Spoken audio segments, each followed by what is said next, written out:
Dudes, I had so many problems with this video. I had a bunch of clips where I was talking to the camera and the microphone I thought was plugged in, and I guess not because I didn't get any audio. Shit happens, I guess. I've been having a lot of issues with microphones lately, so I'm going to try and figure out a more permanent solution for the future. Until then, just gonna be trying to figure this stuff out. Anyways, so I left a decently overcast area to do a hike in this very rainy area, which in hindsight was both a dumb idea and a great one. You see, this hike near Nanaimo, British Columbia is a popular one because it's doable in about 3 hours or less. It's close to the city center and it has a really unique landmark to stare into. Doing this hike in the rain meant that I'd be avoiding the crowds and could enjoy the solitude. But on the flip side, some of the rock was pretty slippery and I, like a dum-dum, wore cotton pants that got soaked. But honestly, I'd do it again. This was a great hike. We got to stare into the abyss. This is a large fracture in the earth that is called the abyss. Initially, I thought this was caused by an earthquake, which is a somewhat logical assumption given that Vancouver Island is on a fault line. But after doing some research, it actually sounds like the fracture was caused by a coal mining operation in the area, which also makes some sense because in the 19th and early 20th centuries, this whole area was being mined for coal.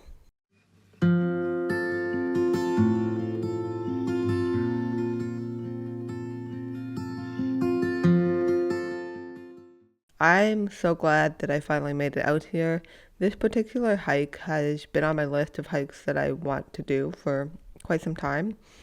We passed the abyss and continued up the extension trail, which takes you along this ridge line that has a whole bunch of my favorite trees, which is the arbutus, or if you are in the United States, the same tree is known by the name of the madrona. The bark is what makes these trees quite unique. They have this flaky red paper-like bark.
And a few days later, after the sun finally came out, I decided to go out onto a bluff and do some little gouache paintings after work.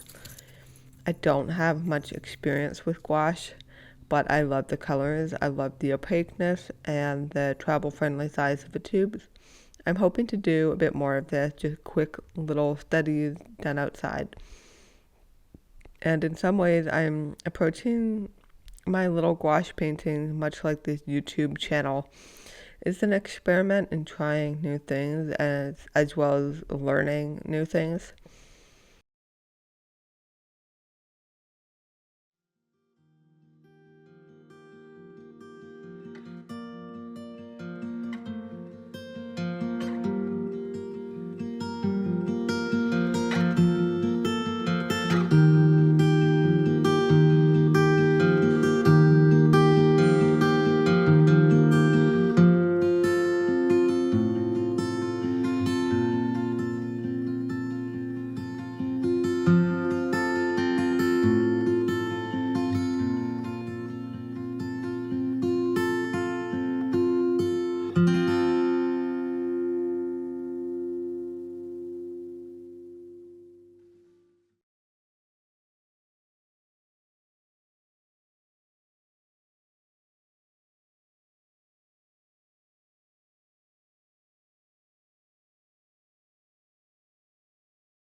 Anyways, that's all I've got for today's video. So I'll see you later, alligator. Bye.